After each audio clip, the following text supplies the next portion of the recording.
अस्सलामुअलैकुम। मैं हूं अब्दुल बासित और आप लोग देख रहे हैं मेरा YouTube channel Abi Khan chemistry. आज का हमारा लेक्चर है lecture number 102 and this is about sp2 hybridisation. Hybridisation वाला टॉपिक हमने ऑलरेडी शुरू किया था और उसमें से हमने हाइब्रिडाइजेशन को एक्सप्लेन किया था और साथ में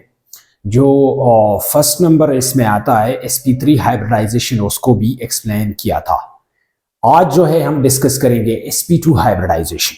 कि sp2 हाइब्रिडाइजेशन क्या होता है, इसमें ज्योमेट्री क्या बनेगा, इसमें शेप क्या बनेगा, बॉन्ड एंगल क्या बनेगा, बॉन्ड लेंथ क्या बनेगा और साथ में एक एग्जांपल को भी डिस्कस करेंगे कि जिसमें sp2 हाइब्रिडाइजेशन जो है वो पाया जाता है। सबसे पहले डेफिनेशन ऑफ sp2 हाइब्रिडाइजेशन की तरफ जाते हैं और इसका डेफिनेशन कुछ यूं है: the mixing of one s and two p orbitals to form three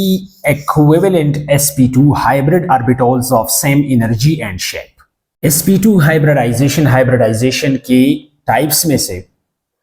वो टाइप है कि जिसमें सिर्फ एक s ऑर्बिटल और 2p ऑर्बिटल्स जो है ये कंबाइन होते हैं और इसके रिजल्ट में 3 इक्विवेलेंट sp2 हाइब्रिड ऑर्बिटल्स बनते हैं। इन ऑर्बिटल्स का जो एनर्जी और शेप है ये बिल्कुल सेम ही होता है। इसमें ये पॉइंट आपने याद रखना है कि यहां पर 1s और 2p ऑर्बिटल्स जो है ये कंबाइन होते हैं, मिक्स होते हैं और इसकी रिजल्ट में 3 sp2 हाइब्रिड ऑर्बिटल्स जो हैं ये बनते हैं। इसी sp2 हाइब्रिडाइजेशन में जो इसका करेक्टर है यानी मतलब परसेंट करेक्टर ऑफ s है ये 33.33% है और p का करेक्टर जो है ये ईच p का यानी मतलब हर p का करेक्टर 33.33% है और टोटल कुल मिला के जो p का करेक्टर बनता है यहां पर तो वो होता है 66.67%।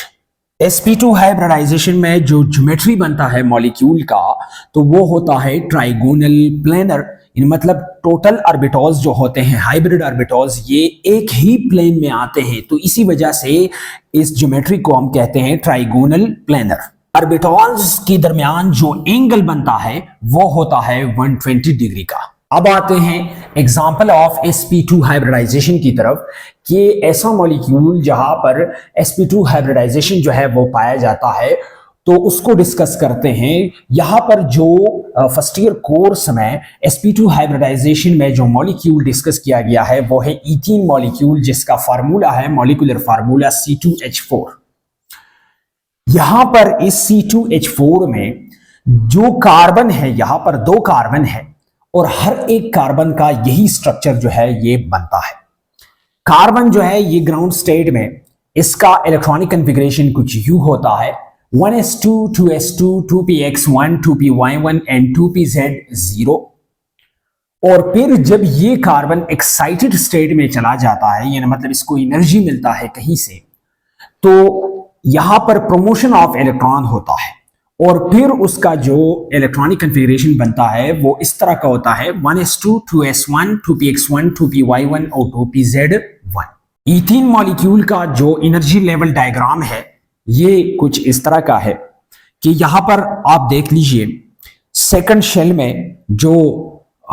सब शेल मौजूद है 2s का वो यहां पर मौजूद है। ये एनर्जी लेवल डायग्राम है, इसका एनर्जी जो है कम होता है 2p से, फिर 2px1 का एनर्जी ज्यादा होता है, ये इससे थोड़ा मतलब हाई लेवल पे आएगा। 2px1 यहां पर एक ही इलेक्ट्रॉन है, 2py1 यहां पर भी एक इलेक्ट्रॉन है, 2pz0 यहां पर कोई भी इलेक्ट्रॉन मौजूद नहीं है और ये इसका कार्बन का ग्राउंड स्टेट है। अब जब प्रमोशन ऑफ इलेक्ट्रॉन होता है यानी मतलब कार्बन जो है ये एक्साइटेड स्टेट में चला जाता है तो कहीं से ये एनर्जी जो है ऑब्टेन करता है, वैसी ही इलेक्ट्रॉन जो है इसका प्रमोशन नहीं हो सकता है। इलेक्ट्रॉन तब जंपिंग करता है जब इसको कहीं से एनर्जी जो है वो मिलता है। तो यहां पर जब इसी कार्बन को एनर्जी मिलता है इसी की सूरत में फिर इसी 2s में जो 2 इलेक्ट्रॉन है इनमें से एक इलेक्ट्रॉन जो है ये जंप कर जाता है 2pz की तरफ और वहां पर वो ऑर्बिटल जो है वो अनफिल्ड होता है यानी मतलब उसमें कोई भी इलेक्ट्रॉन मौजूद नहीं होता है। प्रमोशन के बाद यहाँ पर ये ऑर्बिटल जो है ये हाफ फिल्ड बनता है। तो फिर एक्साइटेड स्टेट में कार्बन का जो इलेक्ट्रॉनिक कॉन्फ़िगरेशन है वो कुछ इस तरह का होता है, ये ऑर्बिटल इलेक्ट्रॉनिक कॉन्फ़िगरेशन है। फिर जब यहां पर हाइब्रिडाइजेशन होता है तो हाइब्रिडाइजेशन ये असल में sp2 हाइब्रिडाइजेशन है। तो sp2 में ये आप लोगों ने याद रखना है कि इन 3p ऑर्बिटल्स में से 2 ही ऑर्बिटल्स जो है ये हाइब्रिडाइजेशन में जाएंगे और एक जो है ये अनहाइब्रिडाइज्ड रहेगा। यहां पर s, ये एक s है 2s1, ये वाला s जो है ये इन तीनों में से 2 के साथ कंबाइन होता है, ये मतलब यहां पर 1s और 2p जो है ये कंबाइन होते हैं, मिक्स होते हैं और मिक्सिंग के बाद जो ऑर्बिटल्स बनते हैं ये असल में 3 हाइब्रिड ऑर्बिटल्स होते हैं। ये यहां पर आप देख लीजिए, ये हो गया फर्स्ट, ये सेकंड और ये थर्ड, 3sp2 हाइब्रिड ऑर्बिटल्स बन गए और जो रह गया है वो हो गया अनहाइब्रिडाइज्ड ऑर्बिटल और इसी अनहाइब्रिडाइज्ड ऑर्बिटल से ये यहां पर जो है इथीन मॉलिक्यूल में पाई बॉन्ड बनेगा, क्योंकि पाई बॉन्ड जो है ये हमेशा से हाइब्रिड ऑर्बिटल जो है ये सिग्मा बॉन्ड बनाता है और जो अनहाइब्रिडाइज्ड ऑर्बिटल्स रह जाते हैं उन हाइब्रिड और अनहाइब्रिडाइज्ड ऑर्बिटल से पाई बॉन्ड जो है वो बनते हैं। इथीन मॉलिक्यूल में जो बॉन्डिंग होता है वो कुछ इस तरह का होगा कि कार्बन कार्बन के दरमियान जो है एक सिग्मा बॉन्ड बनेगा,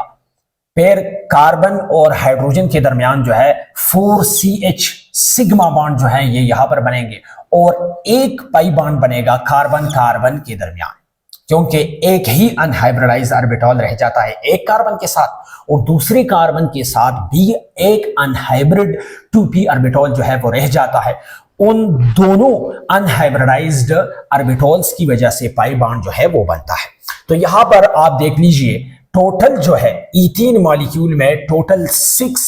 बॉन्ड्स हैं।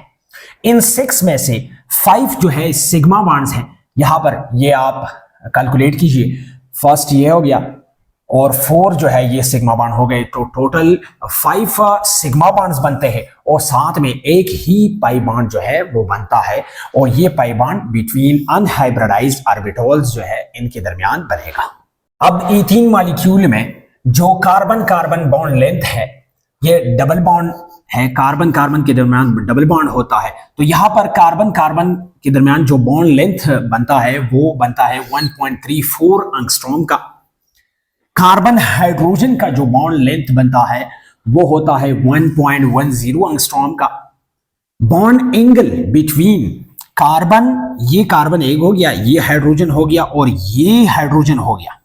ठीक है जी। तो यहां पर ये वाला बॉन्ड एंगल जो है ये 120 डिग्री का बनता है और कार्बन कार्बन डबल बॉन्ड के दरमियान जो बॉन्ड एंगल बनता है वो बनता है 180 डिग्री का। तो ये आपने याद रखना है, जो हाइड्रोजन कार्बन और फिर हाइड्रोजन इन तीनों एटम्स के दरमियान जो बॉन्ड एंगल बनता है वो 120 डिग्री का बनता है और कार्बन कार्बन डबल बॉन्ड के दरमियान जो बॉन्ड एंगल बनता है वो 180 डिग्री का होता है, यानी मतलब लीनियर होता है। और यहां पर जो शेप बनता है ये होता है ट्राइगोनल प्लेनर, क्योंकि यहां पर बॉन्ड पेयर्स और जो कुल मिला के टोटल जो है ये बॉन्ड पेयर्स हैं और बॉन्ड पेयर्स जो ज्योमेट्री बनाता है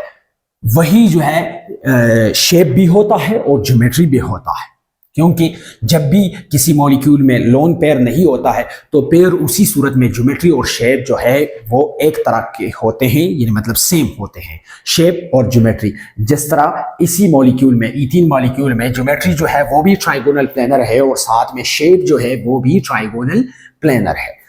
हर एक कार्बन का यहां पर जो ज्योमेट्री बनेगा, हर एक कार्बन का वो इस तरह का बनेगा, ट्राइगोनल प्लेनर ये ज्योमेट्री है। ये सेंट्रल कार्बन है, ये sp2 हाइब्रिड ऑर्बिटल है, ये भी sp2 हाइब्रिड ऑर्बिटल, ये भी sp2 hybrid orbital, single single electron है तीनों में से और एक ही कार्बन का जो ज्योमेट्री बनता है वो बनता है ट्राइगोनल प्लेनर का। Now this is the structure of ethene molecule, bonding structure के यहाँ पर जो है एक सिग्मा बॉन्ड बनता है कार्बन कार्बन के दरमियान, दूसरा सिग्मा बॉन्ड जो बनता है वो कार्बन और हाइड्रोजन के दरमियान बनता है यहाँ पर, तीसरा सिग्मा बॉन्ड यहाँ पर बनता है, चौथा सिग्मा बॉन्ड यहाँ पर बनता है और पांचवा सिग्मा बॉन्ड जो है ये यहाँ पर बनता है। एक ही पाई बॉन्ड इन दोनों कार्बन एटम के दरमियान बनता है और वो बनता है पी अनहाइब्रिड ऑर्बिटल्स के दरमियान, जो कि हाफ फिल्ड ऑर्बिटल्स होते हैं। फिर यहाँ पर आते हैं, ये जो है ये ईथीन मॉलिक्यूल का सिंपल स्ट्रक्चर है कि यहाँ पर जो है कार्बन हाइड्रोजन के दरमियान सिग्मा बॉन्ड्स है। कार्बन कार्बन के दरमियान दो बॉन्ड्स जो है वो पाए जाते हैं, एक सिग्मा बॉन्ड और एक जो है पाई बॉन्ड जो है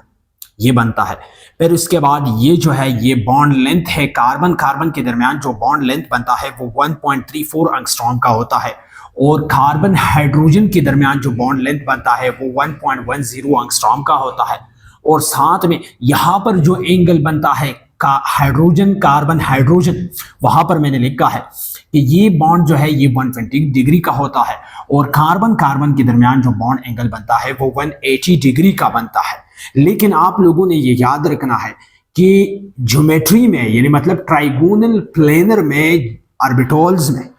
के दरमियान जो बॉन्ड एंगल होता है वो 120 डिग्री का ही होता है। यहां पर आप देख लीजिए, ये सिंपल ज्योमेट्री है ईथीन मॉलिक्यूल का कि ये हाइड्रोजन हो गया, ये भी हाइड्रोजन है, ये भी हाइड्रोजन है और ये भी हाइड्रोजन है, ये टू जो है ये कार्बन एटम्स है। अब यहां पर भी ट्राइगोनल प्लेनर ज्योमेट्री है और यहां पर भी ट्राइगोनल प्लेनर ज्योमेट्री है, क्योंकि यहां पर कार्बन के साथ जो हाइब्रिडाइजेशन मतलब यहां पर जो हाइब्रिडाइजेशन है कार्बन वाला, ये कार्बन जो है यहां पर भी हाइब्रिडाइजेशन sp2 हाइब्रिडाइजेशन है और यहां पर भी sp2 हाइब्रिडाइजेशन है। तो यहां पर जो ज्योमेट्री बनता है वो भी ट्राइगोनल प्लेनर होता है और यहां पर जो ज्योमेट्री बनता है वो भी ट्राइगोनल प्लेनर ज्योमेट्री ही होता है, क्योंकि दोनों एटम्स जो है ये यहां पर sp2 हाइब्रिडाइजेशन है, और sp2 हाइब्रिडाइजेशन जहां पर भी होगा वहां पर ज्योमेट्री और शेप जो है ये ट्राइगोनल प्लेनर ही होंगे। अब मेरे ख्याल में sp2 हाइब्रिडाइजेशन के बारे में आपको कोई भी मसला नहीं होगा, और ये मेरे ख्याल में 100% आप लोगों को क्लियर होगा कि sp2 हाइब्रिडाइजेशन है क्या चीज़, ये कहाँ पर बनता है, किस तरह बनता है, ज्योमेट्री किस तरह का होगा, शेप किस तरह का होगा, बॉन्ड एंगल किस तरह का होगा। तो ये सब कुछ मैंने एक्सप्लेन की है, आप लोगों ने सिर्फ अपना टेक्स्ट बुक देखना है, लेक्चर को सही तरीके से देखना है। So you must have to subscribe the channel, press the bell icon for further notifications and for more videos about chemistry.